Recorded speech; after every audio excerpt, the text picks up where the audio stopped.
Praise the lord. Srimati Charles Cowman గారి రచన నుండి ఎడారిలో సెలయేర్లు అను గ్రంథము నుండి అనుదిన ధ్యానములు. ఆయన శ్రమపడిన తరువాత 40 దినముల వరకు వారికి అగ్గపడుచు దేవుని రాజ్య విషయములను గూర్చి బోధించుచు అనేక ప్రమాణములను చూపి వారికి తన్ను తాను సజీవునిగా కనపరుచుకునెను. అపొస్తలుల కార్యములు 1:3. ఈస్టర్ సమయం సజీవుడిగా తిరిగి లేచిన ప్రభు మహిమ విజయాన్ని జ్ఞాపకం చేసుకునే ఒక అద్భుతమైన సమయం. ఆహా, సంవత్సరం అంతటిలో ఇదెంత రమ్యమైన సమయం! చల్లదనంతో శరీరాన్ని వణికింపచేసిన శీతల మాసాల తర్వాత వచ్చే వసంత ఋతువు ఎంత ఆహ్లాదకరమైంది!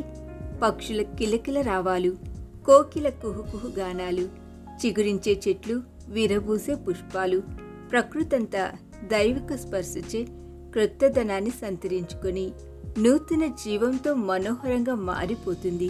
ఇవన్నీ ఆశీర్వాదకరమైన ప్రభు పునరుద్ధానపు వాస్తవాన్ని గురించిన తలంపులతో మన మనసుల్ని పులకరింపచేస్తాయి.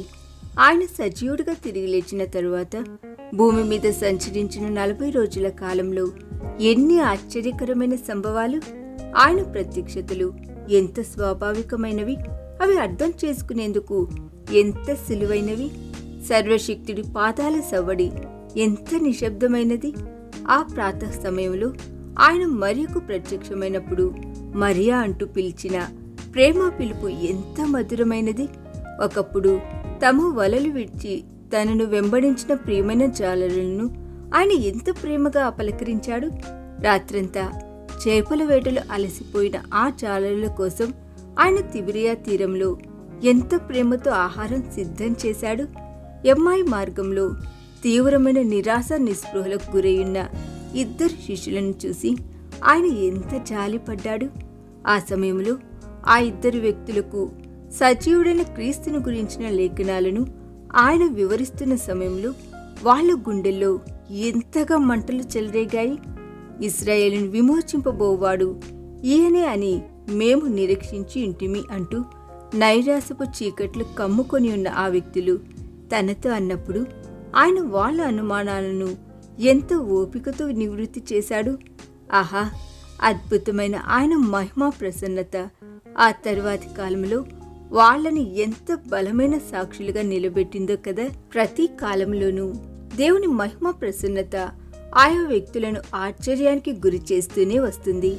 మోరియా పర్వతం మీద బలిపీఠాన్ని రగిలించేందుకు సిద్ధపడుతున్న అబ్రహాముకు, అయ్యో నేను అపవిత్రమైన పెదవుల కలవాడను అని దేవాలయంలో రోధిస్తున్న యెషయాకు, సీనాయి కొండ మీద మోషేకు, రూపాంతర కొండ మీద పేతురు యాకోబులకు, పద్మాసు ద్వీపంలో యోహానుకు ప్రత్యక్షమైన దేవుని మహిమా ప్రసన్నత వాళ్ళను తీవ్రమైన సంభ్రమాశ్చర్యాలకు గురిచేసింది.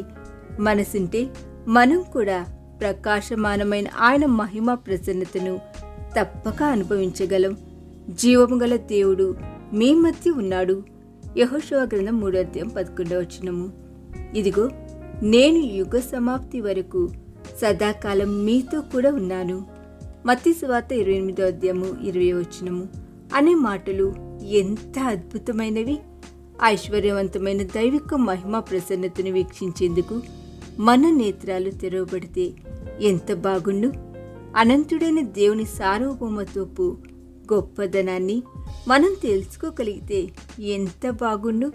క్రీస్తును మృతులలో నుండి లేపిన తండ్రి అయిన దేవుని సార్వభౌమాధికారపు శక్తిని మనం గుర్తించగలిగితే ఎంత బాగుండు! ఈ దిన ధ్యానము మనందరి ఆత్మీయ జీవితమునకు ఆశీర్వాదకరముగా ఉండునుగాక. ఆమేన్.